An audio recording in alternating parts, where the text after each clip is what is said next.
Hello, in this video I will be reviewing the second Dirk Pitt novel, I think it's the first in the published order, but it's the second in the sort of a chronological order of actual writing, the Mediterranean Caper.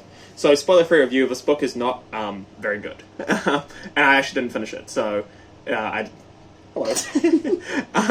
I didn't finish it, and it was like painfully sexist, and the plot was relatively boring. With that said, though, it does have a couple of strengths, which is that Dirk Pitt, aside from when he's being a massive dick, is a bit of a fun kind of James Bondy type character, and the Dirk Pitt series as a whole is pretty good.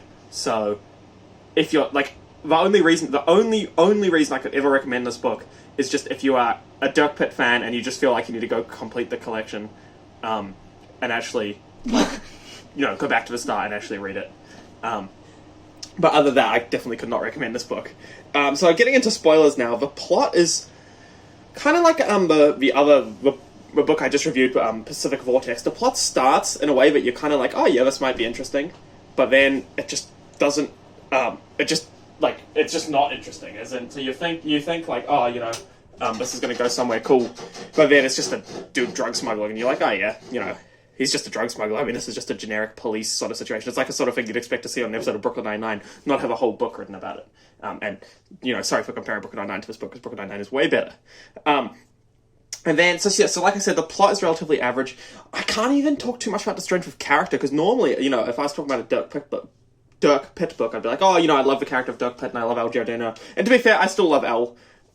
He's probably the only good character in this entire book. But unfortunately, Dirk is just so unlikable.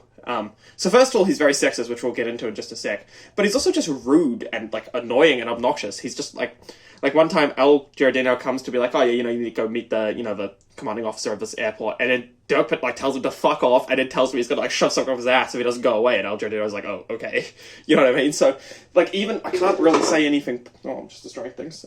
But I can't even say anything positive about character. Plot, yeah, barely there. And, if we're going to go with setting, at least it's kind of an interesting kind of, it's like a tropical setting, they're in the Mediterranean, not tropical, sorry, like Mediterranean setting, they're in Greece, so at least you kind of have like some cool beaches and stuff, I guess. And I will say that if I were to pick out one strength, it would be the opening scene is quite cool, where there's a World War I fighter attacking this airbase, and you're like, whoa, I wonder why that's happening. And then, Dirk Pitt goes in and they shoot at the fighter with a literal rifle at the back of a plane. So I thought that was pretty cool. And like I said, it kind of started as if it was going to go somewhere, but then I really didn't, because it is actually an interesting mystery. Like, oh, why is there a World War I plane attacking this airport? But then yeah, like I said, it didn't really actually kind of go anywhere satisfying. But yeah, just to get into the sexism thing. Hello. Sorry, I'm just being harassed by my girlfriend. We're in lockdown here. But just to get into the sexism side of things. So, every female character in this book, and in Pacific Vortex as well, is basically just treated like, they never have any agency, and they're basically just described exclusively in terms of what they look like, in a relatively sexual manner. And they never they never do anything useful other than just being dragged around. Sometimes literally, sometimes just literally over the shoulder of the male characters. And look, I'm not, I don't normally get too bothered by this sort of stuff. A lot of books, from the 80s, that's just kind of the way it is.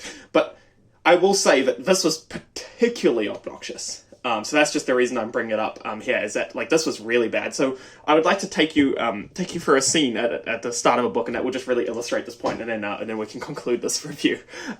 So there's a scene towards the start of a book where, Dirk Pitt, he's just landed at this airport, airfield, and he goes to the beach, and it's kind of before dawn, so there's no one at the beach, except for some reason for this chick who's in a bikini.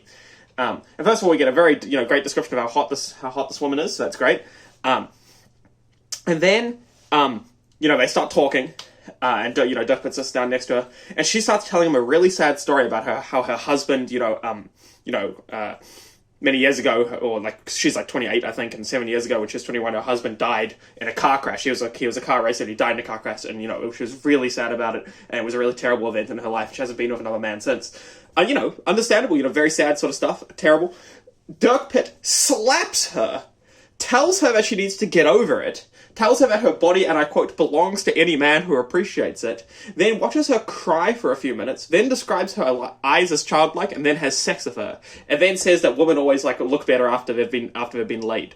I like that. Just that scene is just, it's so painful. I mean, I none of what I said was exaggeration. I'm basically just telling you verbatim what that scene was like. So I actually saw a review of this book, when I was, because I was kind of sick, I gave it a Google to see if other people sort of were thinking the along the same lines as I did, and some guy, the title of his review was, "A main character so sexist, you'll root for the Nazis." Which I have to say is a relative, just because the villain in this guy is in this book is like a semi-Nazi sort of dude. But I have to say that that's a pretty apt description. So yeah, I did not finish this book. I got about 80% of the way through. I had maybe an hour left of the audiobook, and I just couldn't be bothered. I just wasn't interested. I didn't really care. And it's unfortunate because, like I say, and I will say this again, the only possible reason I'd recommend this book is because Dirk Pitt, as a whole, later on, books like Raise the Titanic and Atlantis Found are good. So if you're going back to complete the collection, then maybe you'd give this book a read. Other than that, I really can't recommend it. One other positive is that it's relatively short, so maybe that's a positive for you. But really, I think there's a lot better books for you to pick up. So yeah, do not recommend, but have a great day, and I hope you enjoyed the video.